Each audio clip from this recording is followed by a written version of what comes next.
I'm Pat Doris. Welcome to The Story.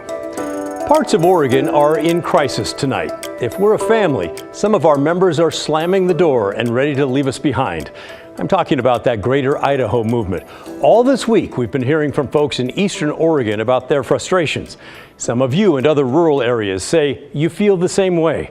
Some of you in the cities have said they should move and quit complaining. We don't think the effort to move the border and cover eastern Oregon with Idaho really stands a chance of happening, but we do think it's important to listen and hear what the angry members of our family are saying. With that in mind, let's head out to Grant County and meet a business owner who may surprise you.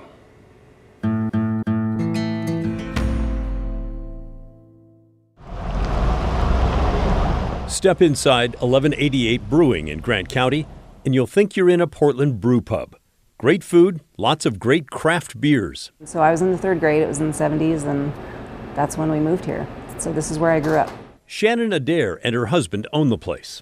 I was the dance team coach at the high school for 19 years, and my husband decided he needed a hobby.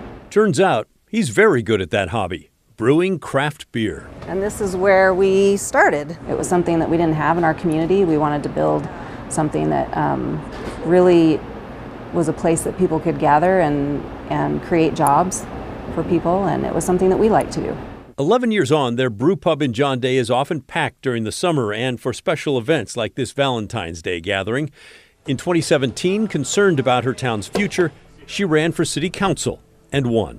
We've been in decline. Our population has been in decline for decades now, really since the timber industry kind of was annihilated. In the late 1980s and early 90s, environmentalists successfully lobbied to protect the spotted owl in Oregon, which significantly slowed or stopped timber harvests in the nearby forest.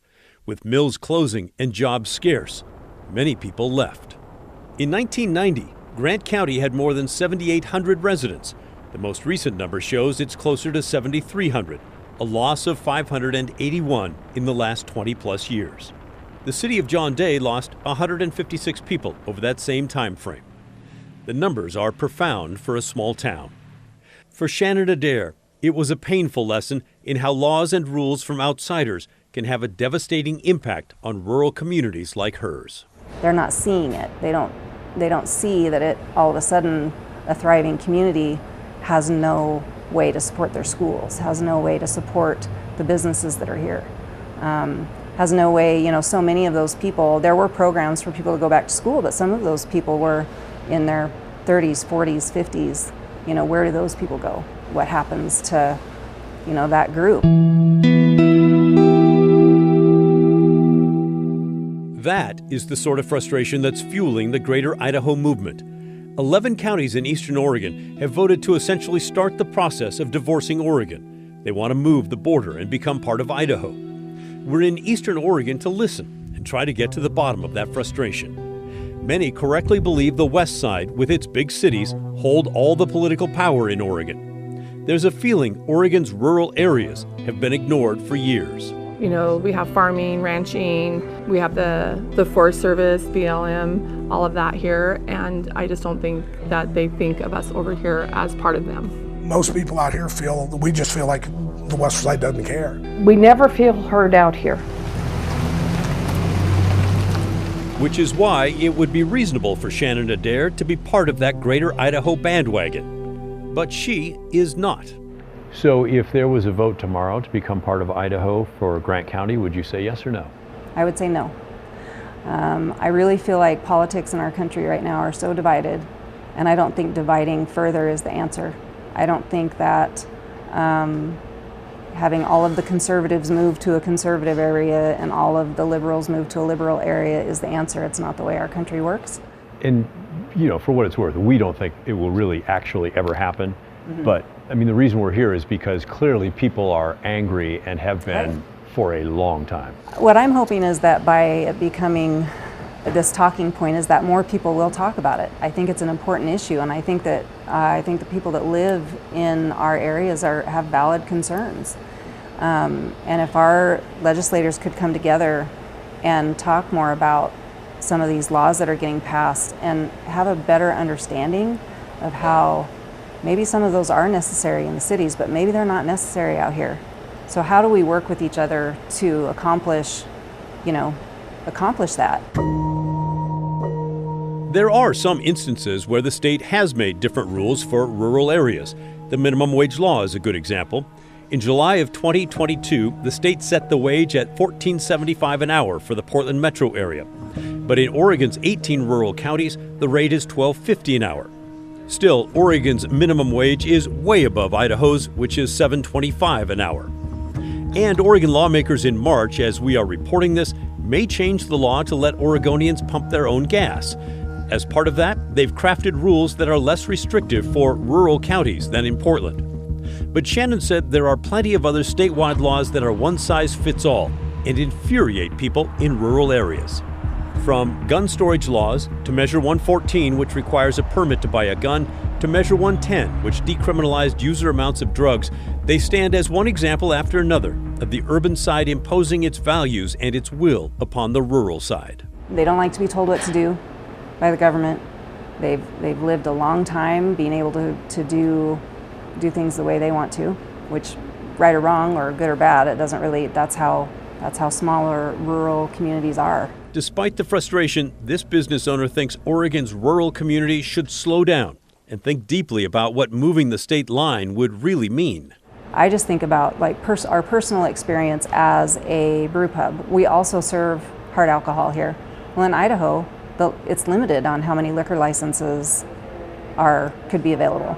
So in our community, according to Idaho law, there could only be 2 liquor licenses for the businesses in our community, and we have 8 in our town. So what kind of impact would that be? Yeah. Would people lose their businesses, their ability to have a business? Then you have cannabis. It's legal in Oregon. It's not legal in Idaho. So many businesses would be impacted by that. So many people that use it for medical reasons would be impacted by that. Those are just really small examples of all of the complex line-by-line items that would have to happen for that to be successful. It's highly unlikely the border will ever move. It would require approval by Idaho and Oregon's legislatures and governors, and then approval by Congress. And even if all that happened, it is possible the fast-growing areas around Boise will create its own urban-rural divide in Idaho. Exactly. The other reason I wouldn't vote for it is because I really believe that there's no guarantee that Idaho will stay conservative.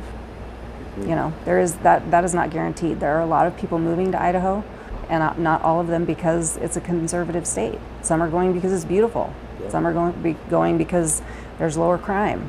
Homes are less expensive. Homes are less expensive. LA or something. Right, and so, it definitely could move in the same direction that we have in Oregon, where Boise is more liberal and is impacting the rural areas in that manner.